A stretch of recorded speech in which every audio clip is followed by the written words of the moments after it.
Todo está en un plan perfecto para Dios y era la intención de Él, a partir de lo que estudiamos, que en medio de esa campaña de guerra existiera la celebración de la Pascua para recordar lo que Dios hizo en el pasado, lo que podía hacer por ellos en esa campaña, y vemos cómo eso también prefiguraba lo que Dios haría en el futuro. Debemos tener una gratitud integral. No solamente quizá por bendiciones quizá más grandes que podamos tener, sino siento que hay muchas cosas que son bendiciones pequeñas y también debemos tener gratitud por ello. Para ellos se volvió un símbolo de esperanza y para nosotros refuerza aún más ese símbolo de esperanza, ¿no?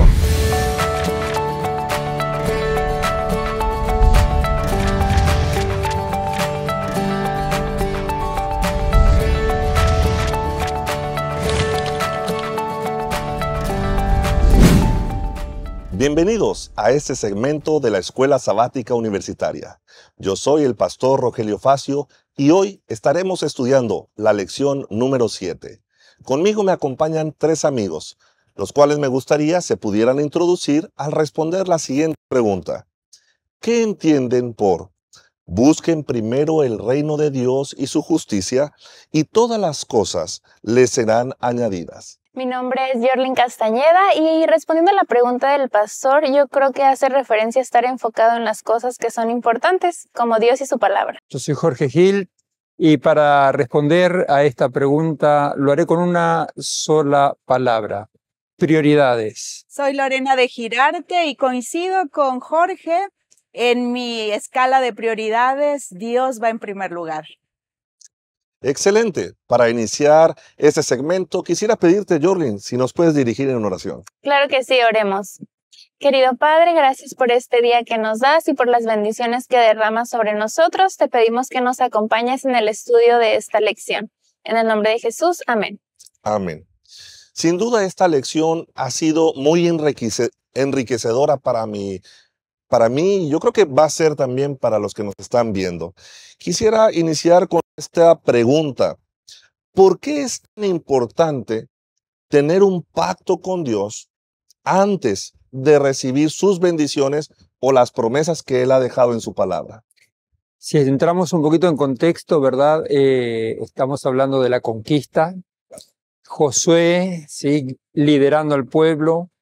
Y llama la atención que la preparación en este caso no es una preparación espiritual,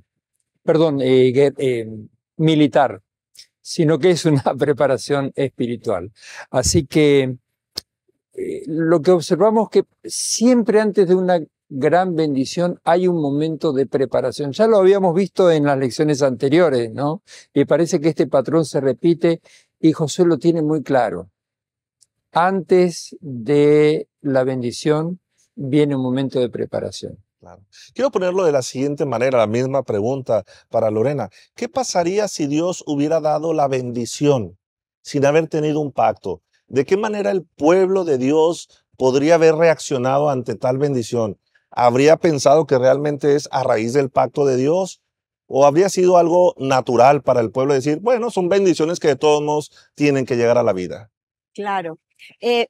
Yo quiero plantear la respuesta de la siguiente manera, hilando un poco a partir de las ideas que Jorge nos acaba de compartir.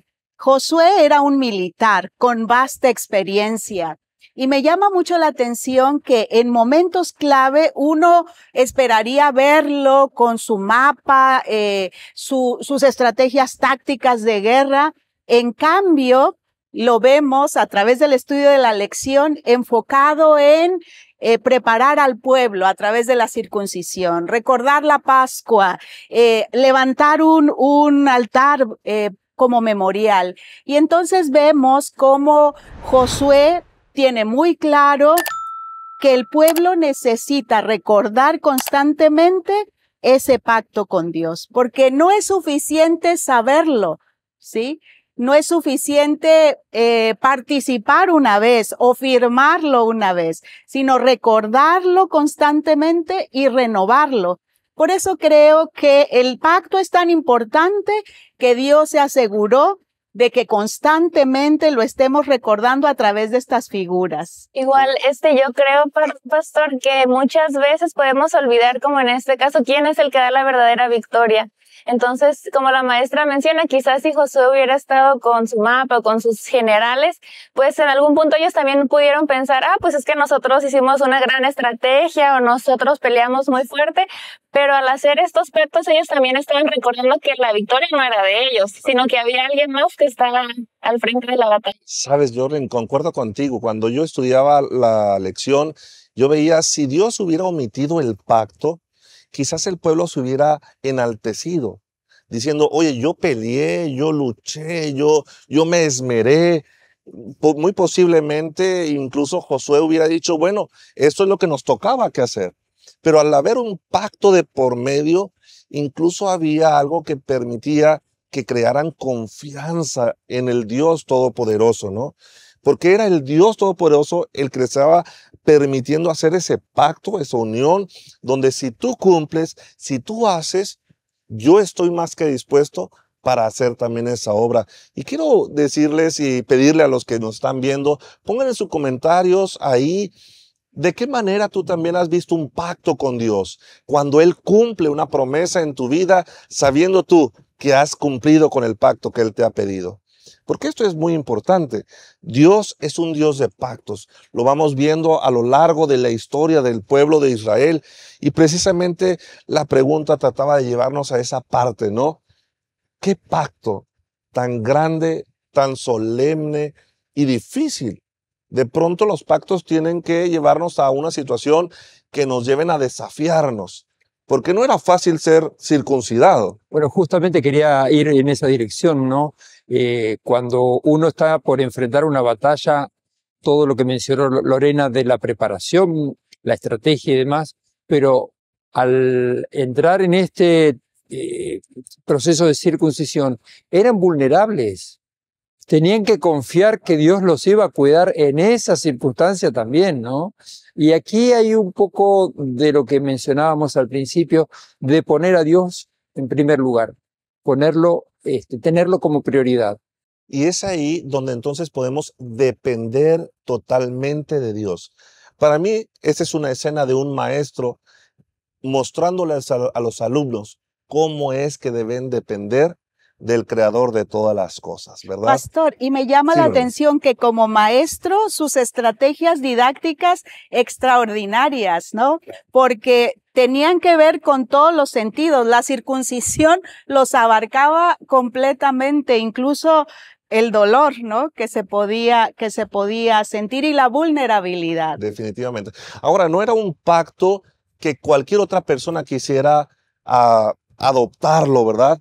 Sin embargo, vamos a dejar un poquito más para adelante esto. Tenemos, ¿saben?, la opinión de algunos estudiantes, de algunas otras personas. Hay una pregunta que tenemos que analizar en esta ocasión y me gustaría darle lectura. ¿Es fácil mantenerte fiel a lo que crees en medio de presión? ¿Por qué? Sí y no. Jesús promete que junto con la tentación nos dará también la salida. Pero si estamos separados de Él, pues no hay mucho que hacer.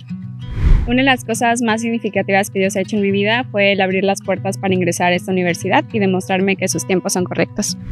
No, pues realmente no es tan fácil, pero sabemos que tenemos un Dios en que nos va a ayudar en todos esos problemas y situaciones, y saber que a pesar de que nosotros podamos tener presión, nosotros podemos estar confiados de que todo va a salir bien con Él. Yo creo que es una prueba en la cual estamos en ese momento. Claro que es difícil por la presión porque puede ser de nuestros amigos, de personas alrededor de nosotros, pero con la ayuda y la mano de Dios la podemos sobrepasar. Mis experiencias en el colportaje me recuerdan mucho cómo Dios provee siempre en la vida y siempre depender de Él en todo momento cuando compartes de Dios a las demás personas. Agradecemos a todos los que estuvieron participando, contestando esta pregunta. Bueno, entrando a este segundo bloque, quisiera preguntarles, después de que Josué vio la situación, tomaron finalmente la ciudad, ¿cuál es la importancia que juega la Pascua en este momento? Bien, buena pregunta. Recordemos que la Pascua había sido celebrada, ¿verdad?, antes de salir de Egipto, durante los 40 años del desierto y ahora estamos en una nueva edición. Y la Pascua nos invita a recordar. ¿Recordar qué cosa? La liberación. Y nosotros también hoy en día recordamos la Pascua y recordamos la liberación y recordamos también que estamos yendo hacia la Canaán celestial. Muy bien, claro que sí. A mí me llamó la atención, a Dios nada lo toma por sorpresa ni nada improvisa, ¿no? Y el hecho de que estando en campaña, en guerra, en medio aparezca la Pascua no es coincidencia, ¿no? Yo creo que Dios, porque la Pascua se debía realizar en el día 14 del mes primero. Es decir, había un momento específico y a mí me encanta encontrar esas pistas en la Biblia de que nada es coincidencia. Todo está en un plan perfecto para Dios y era la intención de Él, a partir de lo que estudiamos, que en medio de esa campaña de guerra existiera la celebración de la Pascua para recordar lo que Dios hizo en el pasado, lo que podía hacer por ellos en esa campaña, y vemos cómo eso también prefiguraba lo que Dios haría en el futuro, ¿no? Así que me encanta esa planificación del Señor. Y Lorena, perdón, pastor, uno podría haber pensado, pero estaban muy ocupados, estaban en la guerra, tendrían todas las excusas para olvidarlo, y sin embargo está presente allí, y eso es una lección para nosotros. Definitivamente. Algo que quiero abordar y conjuntar en las dos participaciones que estamos teniendo es, veíamos que era una prefiguración de algo futuro. En ese momento Josué estaba tomando la actitud de nuestro Mesías, de Jesús, donde tenía que llevar al pueblo a un reconocimiento de que Dios es el que provee todo. Y sin embargo también hay algo de gratitud inmerso en la Pascua. Por eso, ¿qué tan importante es ser agradecidos? ¿Y cómo puedo ser agradecido con Dios cuando recibo una bendición tal como lo estaban teniendo en este momento el pueblo? Bueno, yo creo que voy a dar un ejemplo, ¿no? Nosotros todos los años recordamos con mi esposa el momento en que unimos nuestras vidas. ¿Sí? Ya llevamos 36 años de casados. Y damos gracias a Dios porque vemos cómo nos ha guiado en las diferentes circunstancias de la vida. ¿Sí? La gratitud se puede expresar de muchas maneras, ¿no? En un culto, en una oración, en un pacto, pero no importa la manera, lo importante es no perder la esencia de la gratitud. ¿Cómo de otra manera podemos ser agradecidos? Ya vimos un ejemplo a través de la familia, ¿verdad? Qué excelente ejemplo. ¿De qué otra manera podemos ser agradecidos con nuestro Dios? Yo, mientras estudiaba la lección y veía el significado de la Pascua, que es sustituir al primogénito a través del cordero, y la ofrenda de las primicias, ¿verdad? Que es el primogénito, uniendo todos estos elementos, pensaba en esas figuras que Dios nos pone para recordarnos, ¿no? Y ahora se nos invita a que nosotros, en esa actitud de gratitud, nuestras primicias en todos los sentidos, en las cosechas para quienes son agricultores, en nuestras producciones, recordemos, porque estos rituales fueron hechos para eso, para ponernos en constante comunión o conexión con Dios, ¿no?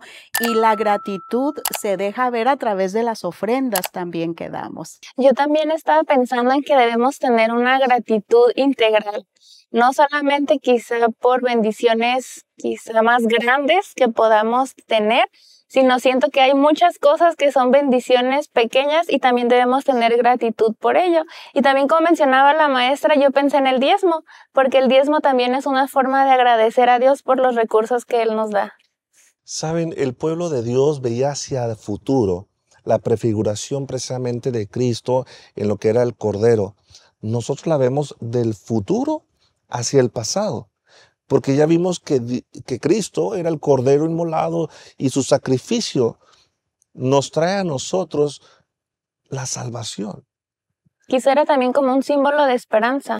para ellos se volvió un símbolo de esperanza y para nosotros refuerza aún más ese símbolo de esperanza, ¿no? ¿Saben qué? Sí. Perdón, ¿saben qué me llamó la atención también? Y digo, wow, Señor, piensas en todos los detalles, porque la Pascua la tenían que comer deprisa, ¿no? Por eso el cordero era asado y no cocido, por eso comían hierbas en lugar de verduras, porque de alguna forma el Señor quería enseñar que nuestra preparación debe ser intencionada, consciente, que estamos en un tiempo corto, ¿no? Entonces, cuando pensaba en eso, yo reflexionaba y cómo es mi actitud ante este tiempo del fin, ¿no? Porque estudiamos en la lección que ahora el cordero este ritual del cordero fue sustituido por la muerte de Jesús. Y estamos en ese tiempo corto. ¿Cuál es mi actitud respecto a este tiempo corto? Siento la prisa, la preparación, la urgencia. Me llevó a esa reflexión. Fíjate, podemos ver eso de parte del pueblo de Israel, el pueblo de Dios. Y hoy en nuestros tiempos, que no como tal la Pascua, pero nosotros celebramos la Santa Cena, la Cena del Señor, ¿qué tanta importancia le damos hoy actualmente? ¿Realmente lo hacemos conscientemente o es algo que lo vamos dejando metódicamente por tradición? Yo creo que esto lo vamos a contestar después de una pequeña pausa porque tenemos un experto que contestará una pregunta y nos guiará a reflexionar también en otras situaciones que la lección aborda.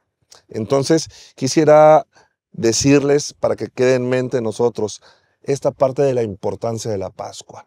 Iniciando el siguiente bloque, podríamos decir, ¿qué tan importante le damos hoy o qué importancia le damos hoy a lo que viene siendo la Santa Cena, a comparación de cómo el pueblo de Dios lo hacía antes, ellos prefigurando la Pascua, que era una promesa que había estado por cumplir? Entonces, vamos a darle su tiempo al experto para que entonces pueda contestar las siguientes preguntas. ¿Cómo revela la historia del altar de los rubenitas los desafíos de mantener la unidad teológica y tribal? En el capítulo 8, los versículos 30 al 35 de Josué, encontramos el altar, porque desempeña este altar un papel muy importante, porque es la configuración de todo el mensaje teológico del libro. Los altares desempeñaban un papel importantísimo en el pueblo hebreo. Desde el momento en que Abraham inició levantando altares por donde él andaba, posteriormente Jacob lo hizo, posteriormente el pueblo lo hizo, y en este caso, como acto de adoración, los altares se construían para marcar nuevos comienzos, como fue el caso de Génesis 8, o lugares de peregrinación en Génesis 12, también se usaban para la oración intercesora, como en el caso de Job. Además, los altares podían convertirse en memoriales de los actos misericordiosos de Dios. En el libro de Josué, incluso un altar sin sacrificio se convierte en un memorial de la identidad religiosa de las tribus al otro lado del río Jordán. En Josué 8, el altar construido en el monte Ebal ratifica el pacto, la renovación del compromiso del pueblo del Señor. La fidelidad a los preceptos de la Torá constituyen la cuestión última en el destino de la humanidad. Josué escribió la copia de la ley sobre las grandes piedras encaladas que estaban cerca del altar o alrededor del altar. Así, las piedras que probablemente contenían los 10 mandamientos constituían un monumento aparte de las proximidades del altar y recordaban constantemente a los israelitas los privilegios y deberes que esto implicaba. Los seres humanos tendemos a olvidar, por eso el altar familiar es una oportunidad para que diariamente nosotros podamos recordar del pacto de Dios entre Él y nosotros. Muy bien, hemos regresado y quisiera preguntar, ¿quién quisiera abordar esta parte de la solemnidad actual de la Santa Cena en comparación con la Pascua? Pues yo creo que actualmente todavía seguimos dándole esta solemnidad a la Santa Cena. Vemos que se prepara un pan especial, hay una provisión especial del jugo, de los utensilios, los vasitos, incluso al momento en el que lo vamos a compartir, pues los diáconos están con un traje especial, las diaconisas también. Vemos que hay igual una ceremonia para levantar el mantel para que se vean estos elementos. Entonces yo creo que sí seguimos conservando esa solemnidad que tiene la Santa Cena. Muy bien. Pastor, yo creo quizá la audiencia pueda hacer reflexiones respecto a cómo es en sus propias iglesias, pero por lo menos en la iglesia donde asistimos nosotros, creo que es un evento muy solemne, ¿no? Para empezar, una de las cosas que yo quisiera resaltar es la convocación que tiene este evento. Nuestra iglesia, que es muy grande, queda llena. Y eso nos dice cosas, ¿verdad? Respecto a lo que significa para la membresía. Además, Claro que sí. yo observo en ese programa de manera muy especial la música tan inspiradora que nos invita a pensar y a reflexionar en el sacrificio de Jesús.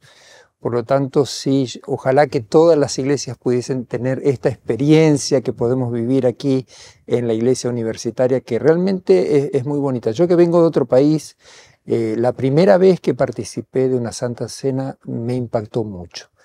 Y ese impacto no ha disminuido a lo largo de los años. Qué bueno, gloria a Dios. Saben, sin duda alguna, la Santa Cena es una forma de recordar a Cristo, su sacrificio, su amor por nosotros. Y la pregunta siguiente sería, ¿cómo puedo tener siempre presente el sacrificio de Cristo? Dado que la Santa Cena no la hacemos todos los días, ¿verdad? ¿Cómo sí pudiera yo tener presente a Cristo todos los días de mi vida? ¿Habrá alguna actividad, algo que podamos hacer para integrarlo en nuestra vida y estar pensando en Él constantemente? ¿Y usted, pastor, cómo le respondería a esa pregunta? Muy bien, muy bien. Saben que lo voy a contestar con una historia. En una ocasión, una de mis feligreses me contó que su mami, que ya era grande de edad, ella siempre estaba constantemente hablando con Dios. Cuando se iba a meter al baño decía, Señor, voy a entrar al baño, acompáñame. Y un día le dijo, mamá, pero ¿por qué le pides a Dios que te acompañe? Dice, yo no sé si me voy a resbalar, caer y sea mi último momento con Él. Pero quiero que sea con Él el último momento. Siempre constantemente estar hablando con Dios, contándole nuestros planes, diciéndole, Señor, yo pienso esto, incluso debatiendo con Él, Señor, yo no sé por qué está pasando esto, ¿verdad? Creo que es una forma de recordar que Él está siempre presente en nuestras vidas. Y no solamente presente como espectador, sino que está listo para participar en nuestras vidas cuando le abrimos nuestro corazón, ¿verdad? Pastor, me hizo recordar a propósito de cómo la lección habla de los rituales, ¿no? Del pueblo durante esta etapa de la conquista, cómo había muchos altares que se levantaban justamente para recordar. En casa, cuando mis hijas estaban pequeñas, una de las cosas que disfrutábamos mucho es hacer ciertos arreglos para la época de Navidad. Y entonces siempre teníamos los mismos arreglos, ¿no? Hasta que ellas crecieron, se fueron a estudiar a otro lugar. Y bueno, mi hija mayor, ya adulta, mi hija menor estudiando en otro lugar. Así que se me ocurrió una época de Navidad cambiar esos arreglos y poner algo nuevo. Cuando mis hijas, yo tomé una foto y se las mandé y pensé que me iban a decir, mami, qué bonito. Las dos reaccionaron. ¿Por qué no pusiste lo de siempre? Y con una carita así como triste, ¿no? Y yo me quedé, ¿qué pasó aquí? Y me hizo pensar en eso, en el tema de los rituales, de lo que significan, de las emociones que hacen sentir a las personas, de los recuerdos. Y ese es el plan que tenía el Señor, ¿no? Con los rituales. Así que me hizo pensar que también en las familias, qué importante es establecer ciertos rituales para llevar a los hijos a Dios. Y yo creo que esto es muy importante porque incluso si alguno de ellos tuviera algún desafío de fe, esos rituales que se tuvieron en casa en algún momento les van a recordar y les van a llevar a Dios. Por algo dice la palabra de Dios, instruye al niño en su camino y aunque fuere viejo, no se apartará de ella, ¿verdad? Bueno, vamos acercándonos al final y quisiera plantear la siguiente pregunta. ¿Qué puedo hacer para incrementar mi vida espiritual? Y no como una vida de prácticas espirituales, sino mi espiritualidad, para poder escuchar más la voz de Dios, para poder ver más como Él quiere que veamos, para poder actuar más como el Hijo de Dios actuó en este mundo y asimismo poder llevar a otros a tener esa conexión, esa relación. Seamos breves para poder participar todos y poder culminar con este momento. Yo pensé en pedirlo, porque muchas veces nosotros podemos hacer muchas cosas o pensar que estamos haciendo algunas cosas, pero si no se lo pedimos a Dios, pues siento que Él no nos ayudaría a lograrlo. Entonces, lo que yo pudiera decir es pedirlo, decirle, Señor, yo quiero escucharte más, quiero ser más como tú, ayúdame. Excelente. Yo creo que la lección nos ha dejado una pista al presentar a Josué preparándose para la bendición. Y creo que nosotros tenemos que prepararnos para ser conscientes de la bendición y al percibir que lo que ocurre no es fruto de la casualidad, sino que es Dios actuando, entonces vamos a ser agradecidos y vamos a reconocer de que hay un Dios, un Padre amante guiando nuestras vidas. La espiritualidad es algo muy interno, ¿verdad? Es una relación personal. Y a eso tenemos que llegar, a hacer de Dios un amigo y estar permanentemente con Él. Contarle como esta ancianita, como esta mamá, sus cuestiones cotidianas y hacer de Dios un amigo. Las relaciones entre los seres humanos requieren tiempo y con Dios no es diferente. Necesitamos pasar tiempo con Él. Gracias, Jorge. Excelente participación. Yo concluiría con ejercer la fe. Lorena, un gusto haberte tenido. Jorlin también, Jorge, y gracias a todos los que nos ven. Sintonícenos el siguiente episodio. Que Dios les bendiga.